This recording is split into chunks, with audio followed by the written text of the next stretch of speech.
안녕하십니까. 맥모닝 상담소 저는 맹경순이고요. 가톨릭 영성심리상담소장 홍성남 신부님 나와 예, 계십니다. 안녕하세요. 네, 아주 재밌는 댓글이 있었는데요. 예. 이제 이 한 편 한 편이 끝날 때 저희 신부님하고 저하고 눈을 맞추거나 카메라를 봤으면 좋겠다는 아주 세심한 지침을 써주신 분도 계시고. 어떻게? 왜 텔레비전 프로그램을 사시듯이 네. 이렇게 두 사람이 눈을 맞추거나 카메라를 향해서 끝을 내줬으면 좋겠다. 카메라를 향해서요? 그래서 제가, 굉장히 이제 저기 아주 섬세한 부분까지 지적을 하시는구나. 근데 다 무료로 하는 이 근데 유튜브 저희는 방송에서 사실은 이 내용이 끝나면 끝났다 보기 때문에 뭐 눈을 맞춘다거나 카메라를 본다거나 이런 예의를 차리지 못했습니다. 우리가 PD가 있었으면 한마디 했겠죠. 근데 저희는 PD도 없고 작가도 없고 그냥 그냥 무료봉사하는 세 사람이 지금 세팅이 돼서 하고 있어서요. 아마 허술한 부분이 많이 보일 텐데 또 그게 이렇게 그냥 개인 유튜브 하는 거에 또 재미가 아닐까요? 그렇죠. 방송은 너무나 사실은 짜여진 거라서 다 약속대로 가는데 그렇죠. 저희는 그냥 맘대로입니다. 그리고 뭐 TV 방송 나오면 워낙 PD가 편집을 너무 많이 해서 재미가 없어요. 근데 댓글이요. 맥모닝을 매일매일 기다린다는 분도 계셨고요. 아이고. 그 다음에 홍 신부님 20여 년 전과 다름없으신 모습이라고. 20여 년 전이면은 상계동? 약관의 50세. 20여 년 전이면 상계동 성당. 그때 본당 교우신가 봅니다. 그리고 이런 격한 글도 올라왔습니다. 신부들의 독선적 교회 운영을 반성하라. 그런 얘기는. 그건 좀 찔리네. 그리고 이제 지난번에 왜 지휘자로 봉사하던 사람이 부당하게 잘렸다는 그런 내용이 나갔죠. 근데 이런 내용을 보면서 다양한 관점과 생각을 하게 됐다고. 왜냐하면 신부님이 그 여러 가지 각도의 생각을 전해주셨어요. 그러니까 예를 들어서 봉사자로 적합한 사람, 돈을 주고도 쓰고 싶은 사람, 그리고 봉사도 원치 않는 정도의 그렇죠. 다양한 생각을 알게 됐다고 그런 얘기를 해주셨어요. 그래서 점점 우리가 만들어가는 이 영상물에 여러분들의 몰입도가 아주 커지는 것 같다는 그런 실감을 하게 됩니다. 신부님 페이스북을 보면 최근에 이슈가 되고 있는 분들이 가끔 등장을 해요. 이제 국회에서 활동하고 계시는 박은정 의원, 또 임은정 씨, 그리고 최근에 아주 명쾌한 판단을 받게 된 박정훈 대령. 근데 도대체 신부님은 무슨 연예인, 이분이 연예인들은 아니지만 매니저도 아니신데 어떻게 또 그런 분들하고 연이 닿게 되셨나? 가끔 어떤 분들이 저를 보고 정의원 사제단 신부 아니냐 그렇게 묻는 분들이 계시는데 저는 그냥 상담소장이고 제가 주로 관심 갖는 거는 정치 문제가 아니라 사실은 사이비 종교예요. 그러니까 너무 우리 사회 안에 사이비 종교가 많아서 저는 신학생 때부터 사이비 종교를 계속해서 분석하고 자료 수집을 해왔거든요. 그러니까 종교가 가지고 있는 어떤 암적인 부분에 대해서는 나름대로 이렇게 알고 있는데 정치 문제는 사실 잘 몰라요. 잘 모르고 이렇게 들은 얘기는 많죠. 현장에서 일하는 사람들 얘기 들은 게 많은데 어떤 극우 유튜버 분이 그분이 영상에다가 제 얘기를 올렸는데 서울교구를 흔드는 신부이고 정의교회 사제단의 핵심 멤버라 그러는데 그거 뜬 다음에 정의교회 사제단에 있는 후배들이 저한테 연락이 와가지고 형이 언제 핵심 멤버였어? 그분들이 고생은 우리가 했는데 왜 그런 얘기를 들으시는 그래서 저는 그냥 상담소 소장이고요. 근데 제가 이제 거의 우리나라 국민이 다 알고 계시는 임은정 검사가 또 해병대 박정훈 대령이나 음. 방원정 검사를 어떻게 알게 됐는가. 이게 참 그냥 우연의 우연으로 알게 됐어요. 그러니까 제가 의도했던 것도 아니고 처음에는 제가 이제 페이스북을 이제 하고 있는데 페이스북에 그 호주에 살고 있는 여성 작가가 이제 계속 글을 올려요. 네. 근데 글이 이뻐서 그 작가의 글을 보다가 그 밑에 댓글을 봤더니 댓글을 단 사람 중에 하나가 제가 알고 있는 의사가 있는 거예요. 그래서 내가 이 사람 알고 있는데 그랬더니 그 의사하고 친척 관계인 거예요.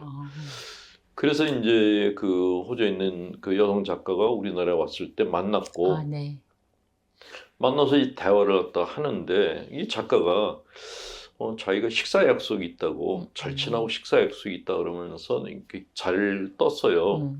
나중에 사진을 보내줬는데 이문정 검사예요. 그래서 제가 이제 문자를 보내서 나 이문정 검사 팬인데 그래서 이문정 검사하고 만나게 된 거예요.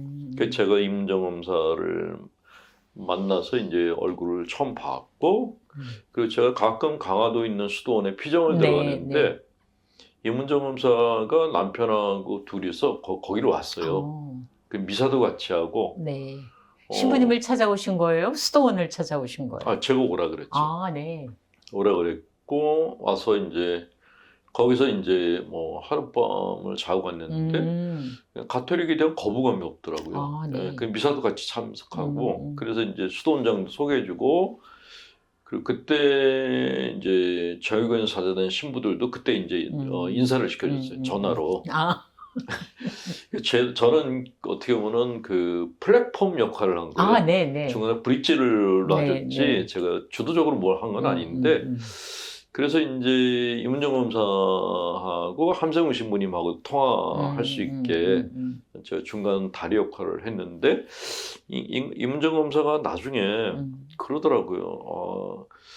자기보다 더 힘든 언니가 있다고. 네네. 그 언니를 좀 도와달라 그러는데 그게 박은정 검사였어요. 네. 그러니까 박은정 검사, 저는 박은정 검사는 누군지도 몰랐고. 네. 근데 박은정 검사를 이제 여기서 만났거든요. 네. 그냥 쓰러질 것 같이 가냘픈 그 여성분이 오신 거예요. 너무너무 약하고. 그래서 이 사람 이거 왜 이렇게 그 몸이 약할까? 근데 얘기를 들어보니까 이제 계속 압박을 받고 있었던 거예요. 그 잠을 제대로 못 자고 뭐 굉장히 힘들어하는 상황인데 제가 이제 그냥 가끔 만나서 이제 상담을 해줬죠. 근데 박은정 그때는 이제 검사였는데 자기는 이제 검사생활 그만두려고 사직서를 냈는데도 안 받아준다. 그 이문정 검사는 검찰에서 내보내려고 그러고 박은정 검사는 잡아뒀던 거예요. 근데 어쨌건 제가 박은정 검사를 만나서 이렇게 얘기하다가 어느 날 명동성당에 가서 안수를 해줬어요. 그랬더니 그 박은정 검사가 자기가 이렇게 안면마비가 있었는데 이게 풀렸다고 되게 고마워하면서 나중에라도 자기 카톨릭으로 오고 싶다고 그렇게 얘기를 주고받았는데 어느 날 이제 파면이 된 거예요. 네네. 변호사도 못하게 이제 네네. 파면을 시켜버렸어요. 근데 파면된 다음에 그럼 이제 좀 편하겠다 싶었는데 이게 조국 혁신당이 생기면서 거기 이제 의원이 된 거예요. 그리고는 막 이제 활약을 펼치는데 와 제가 만났던 그분이 아닌 거예요. 완전히 그냥 뭐 얼굴도 생생하고 그 조국 혁신당 의원이 된 다음에 한 번 만났는데 그래서 어떻게 지내냐 그랬더니 예전에는 뭐 그 압박 때문에 잠을 2시간을 못 잤는데 요새는 바빠서 2시간밖에 못 잤다. 전국을 다니는 것 같더라고요. 그래서 그렇게 해서 이제 박은정 검사하고도 이제 인연이 생겼는데 또 이문정 검사가 좀 지난 다음에 도와줄 분이 좀 한 분 더 계시대요. 그게 박정훈 대령이었어요. 저는 또 박정훈 대령은 몰랐는데 박정훈 대령하고 이제 뭐 그냥 문자로 연락 주고 받고 그리고 제가 수원에 강의 갔는데 박정훈 대령이 거기 이제 와서 실물을 봤죠. 너무 잘생긴 거예요. 체격도 좋고 그리고 이제 이야기를 듣다 보니까 아, 이 사람은 정말 강직한 사람이구나. 그래서 박정훈 대령에게 내가 뭘 도와줬으면 좋겠냐 그러니까 이 문제를 갖다가 이슈화 시켰으면 좋겠다. 그래서 이제 페북에다 계속 박대령에 대한 걸 올렸고 그 얼마 전에 또 무죄 판결 받았죠. 네. 근데 이건 굉장히 누가 보면은 운이 좋으신 다들 그분들이 아주 극한 상황으로 힘들 때 만나신 거예요. 그렇죠. 네. 그래서 저는 이게 제가 의도한 게 아니기 때문에 네. 아, 성모님이 보내셨나? 음흠. 그 생각이 굉장히 많이 들어요. 네, 네, 네. 그러니까 성모님이 당신 자식들을 네가 돌봐줘라. 네. 그래서 보내셨구나 하는 생각이 들어서 그 이문정 검사는 개신교 신자예요. 굉장히 네. 열심한 네. 신자고 박정훈 대령은 스테파노고 네. 어머님이 굉장히 기도를 많이 하시는 분인데 네. 박은정 검사는 신자가 아니거든요. 근데 박은정 검사를 볼 때마다 세리명을 마리아라고 하면 좋겠다라는 마리아 성모님이 보낸 사람 같다는 생각이 네. 예. 그 나중에 박은정 검사가 영세 받게 되면 맹여사님이 대모죠. 아유, 저에게는 너무 과분한데. 저기 그 댓글에요. 참 그러네. 신부님만 언급하셨네요. 신부님 머리 스타일이 점점 멋져지신다. 아니 제 머리는 어떻다고. 네, 그러시답니다.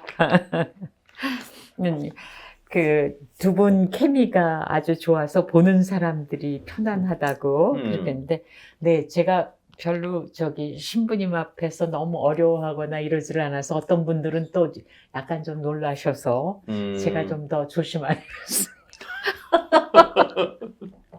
네, 자, 오늘의 사연으로 들어가겠습니다. 안녕하세요. 저는 영세한 지 10년이 넘는 가브리엘입니다.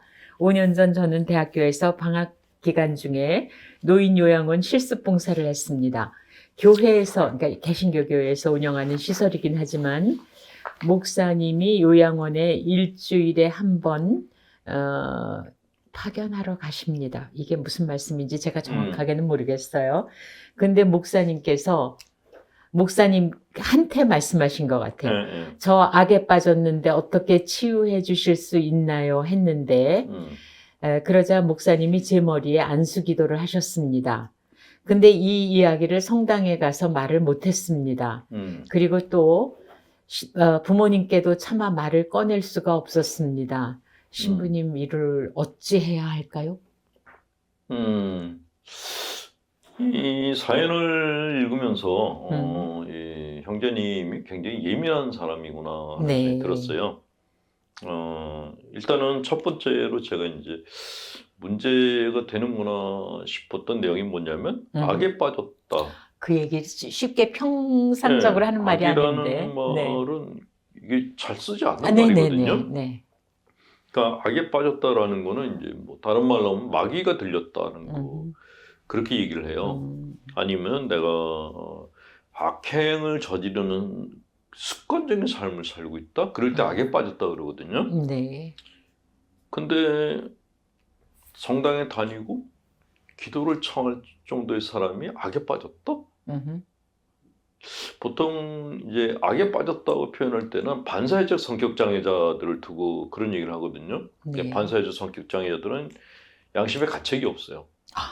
범행을 저지르고도 가책이 없고 오히려 범행을 저지를 때 희열감을 느낀다 그래요. 네, 그래서 범죄 중독자라고 얘기를 하는데 형제님 같은 경우에는 자기가 잘못한 거에 대해서 잘못했다는 거를 인지를 하고 있어요. 건강하다는 거예요. 네.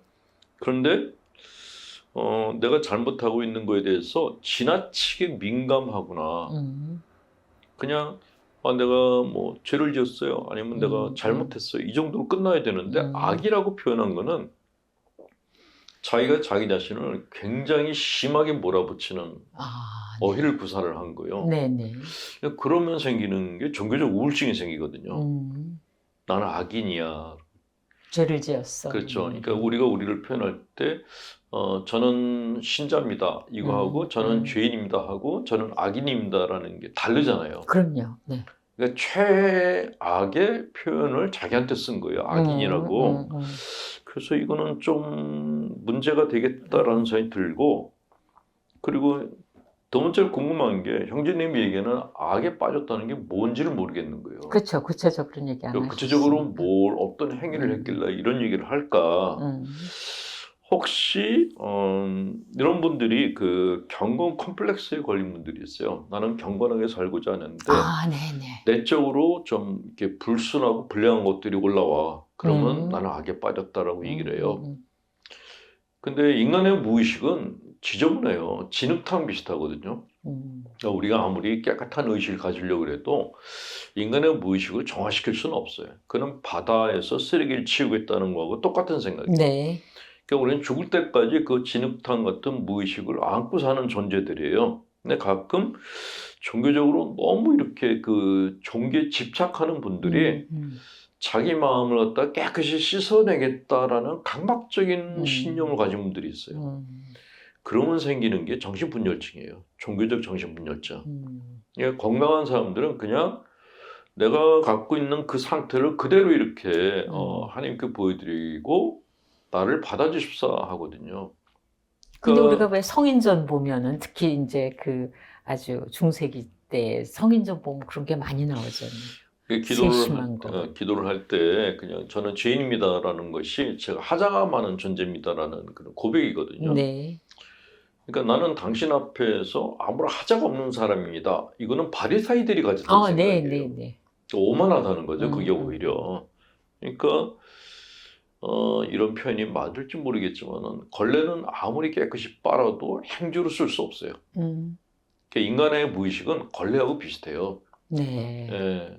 그거를 이제 옛날 사람들은 인간이 가지고 있는 그런 내적인 상태에 대해서 너무 이게 그 변화가 없으니까 이건 원죄다 라고 표현을 했는데 원죄라는 표현은 사실 적절치가 않고 그냥 사람이 갖고 있는 불완전성, 하자, 아무리 노력해도 완전해질 수가 없는 불완전한 존재, 이 정도로만 생각하시는 게 좋아요.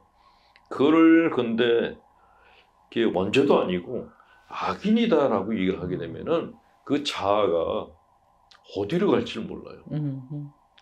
만약에 자식이 잘못을 하고 들어왔는데 부모가 나 잘했어 이렇게 하는 거하고 너 잘못했어 이거 하고 너는 그냥 밖에 있는 악당들하고 똑같아 이렇게 하는 거하고 아이의 반응이 다 다르겠죠.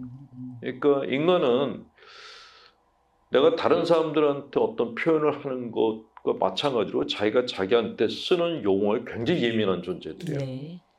그래서 형제님이 자기를 악하다고 표현하는 거는 안 쓰셨으면 좋겠다. 그거는 하나님이 원하는 것도 아니다라는 생각이 들고 그 자기 문제를 아는 건 좋은데 그걸 극대화시키는 거는 그거는 정신적인 문제를 유발할 수 있다라는 걸 말씀드리고 싶고요. 두 번째로 목사님한테 가서 악에 빠졌는데 치유해달라 그랬더니 목사님들은 당연히 안수 기도를 해주죠. 근데 안수를 받고 난 다음에 또 불편한 마음이 들고 집에 가셔서 말을 못 하겠다라는 거는 그 속에 있는 건 뭐냐면 개신교 목사들은 불량 종교인이야 라는 생각이 깔려 있다는 거죠.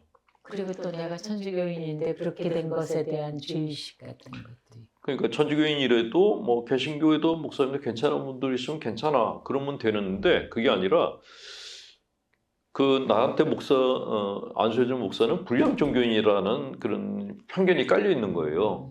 그러니까 왜 어떻게 목사한테 안수를 받아? 그게 내적인 소리가 올라온 거죠. 근데 저는 우리 마음 안에서 올라오는 그 내적인 소리가 더 문제라고 생각되는 거예요. 그냥 그 목사님은 성의를 다해서 가톨릭 신자인데도 편견 없이 그냥 기도해줬어요. 좋은 분이에요. 근데 그런 좋은 분에 대해서 내가 이렇게 이게 목사한테 받는 건 잘못된 거 아니야? 라고 생각하는 그 생각 자체가 잘못됐다라는 것이죠. 그거를 다른 말로 하면 인종차별하고 비슷한 거예요. 이쪽은 괜찮고 여기는 아니고 그리고 이분법으로 사람들을 보는 거는 네, 그거는 네. 사실 이게 건강한 마음은 아닌 겁니다. 예, 저는 종교인들을 볼 때도 어느 종교냐보다 어떤 사람이냐가 더 중요하다고 생각되는 거예요. 네, 네. 가톨릭 신부들이라고 해서 다 뭐 질이 좋고 괜찮은 것도 아니고 목사님들이라고 그래서 다 나쁘고 그런 게 아니거든요. 이게 다 사람마다 다 다른 거지 그 종교하고 무관하다는 생각이 드는 거예요. 네. 예, 그런 의미에서 목사님한테 안수받은 건 잘하신 거고 또 그렇게 기꺼이 타종교 신자한테 안수를 해주는 그런 목사님이라고 하면은 그 참 좋은 분 같다라는 생각이 듭니다. 근데 저는 조금 걱정이 됐던 것이 이제 영세하신 지 10년 됐다 그러셨는데 네. 이렇게 우리가 평상적으로 잘 안 쓰는 말을 쓰시는 것을 보고 예. 이 10년의 신앙생활 동안에 어떤 분한테 영향과 이거를 많이 받으셨을까 그런 생각이 들었습니다. 그래서 예. 조금 더 건강하고 밝게 신앙생활을 하시죠. 신학 중에서 이제 근본주의 신학이 있거든요. 네, 일단 내가 믿는 신앙이 근본적이야. 네. 이게 그 카톨릭 교회 얀세니즘하고 좀 네네. 비슷한데, 그러니까 보수적이고 엄격하고 나는 정통을 지키는 신앙인이야. 라고 생각하는 분들이 과도하게 영적인 거를 추구를 해요. 네. 근데 그러다 보니까 자기가 갖고 있는 문제를 극대화시키는 거예요. 그러니까 선과 악 이렇게 이분법으로 네. 보는 거예요. 네. 근데 인간은 사실 선과 악이 혼재되어 있는 회색지대에 살고 있는 존재들이거든요. 그러니까 딱 이 사람은 선한 사람, 이 사람은 나쁜 사람 이렇게 구분짓기가 정말 어려워요. 네. 네. 뭐 어떤 분들은 그 연쇄살인범 같은 경우는 그건 완전히 악인이 아니냐 그러는데 제가 그런 경우에 이렇게 반론을 해요. 태어나자마자 범죄 저지르는 애들이 있냐? 없어요. 네. 갓난아이가 연쇄살인 저지르는 애들이 있나요? 초등학생 연쇄살인 저지르나요? 아니에요. 그러니까 물론 DNA도 있고 뭐 유전적인 것도 있지만은 그래도 그 아이가 갖고 있는 환경에 의해서 이 아이가 성장하면서 선한 사람의 길을 가거나 악인의 길을 가는 것이지 이게 처음부터 딱 얘는 그냥 악인이 될 팔자야 이렇게 정해진 애는 없다라는 것이죠. 그런데 이 굉장히 이렇게 정통성을 따지는 사람들은 그걸 구분을 짓는 거예요. 선인과 악인의 딱 구분을 짓는데 어떤 사회심리학자가 그런 얘기를 했어요. 그렇게 정통성을 따지는 근본주의자인 종교인들일수록 인종차별이 심하다고. 사람에 대한 차별이 심하다고. 예, 그래서 형제님은 좀 프란치스코 교황님의 말씀을 좀 잘 이렇게 프란치스코 교황님이 하신 말씀이나 그분이 이렇게 사람들에게 대하는 모습을 좀 많이 관찰하고 배우셨으면 해요. 교황님은 차별을 안 하셨어요. 다 품에 안으시려고 하는 분인데 그게 복음 정신이거든요. 형제님 같은 경우에는 외부에 대해서도 차별의식이 있고 자기 자신에 대해서 차별의식을 갖고 있어요.